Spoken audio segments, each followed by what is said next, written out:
So I couldn't help myself. I had to build one more M4 AK variation. I had this piece from an old blaster, so that was already done. I had this piece that's printed on another blaster. I was never very happy with how it looked, so I took it off. I cleaned it up the best I could. It still wasn't a perfect print when I printed it, so I was never very happy with it.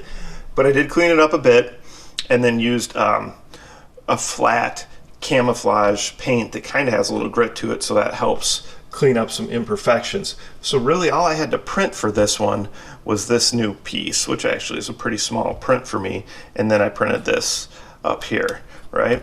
So only a couple things. Oh, and the battery box. But other pieces were pieces I printed, accessories I had, and I had this stock I'd made a while back. That's like an MP5 style stock from a blaster that had been broken, and I had put an adapter on it for it to work with the M4, so I wanted to get a chance to use that. Now using that stock, of course, left me with, where do I put the battery?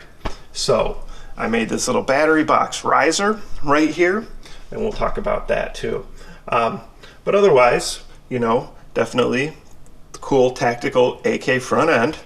You can go with that stock. Of course, I made just a simple plug, you know, too, so if you just want to keep it stockless, you can do that.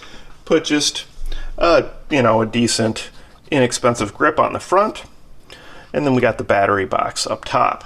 So to access the battery, I put an auxiliary port right here.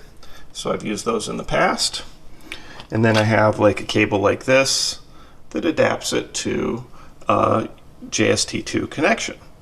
So that way you can go ahead, we can put the battery right into the battery box right there.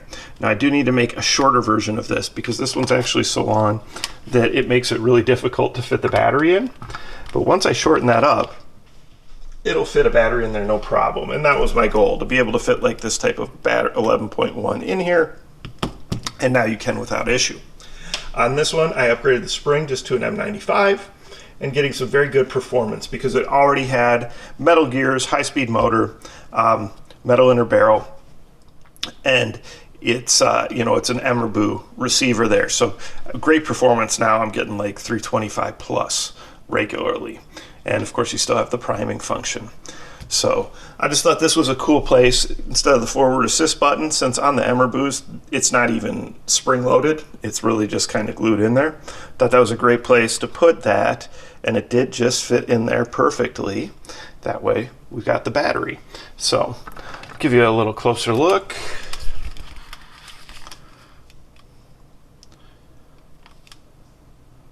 So definitely like the threaded tip on there too, so you can mix that up. You can put a tracer on it, whatever you want to do. I just went with a simple red, you know, kind of safety tip that's screwed on there right now. So comments or questions, post them below. Let me know what you guys think about it. Again, this is probably my final one. I don't have any more parts left, and I was trying to use up parts, obviously printing some new ones, but I like to reuse what I have around, and it's definitely nice to be able to incorporate like a real, you know, factory plastic part with the other 3D printed parts, right? Just definitely makes it look nicer, better quality. So again, comments or questions, post them below. Of course, like, subscribe, share my channel with your friends, and participate in those monthly giveaways. Thanks for your support.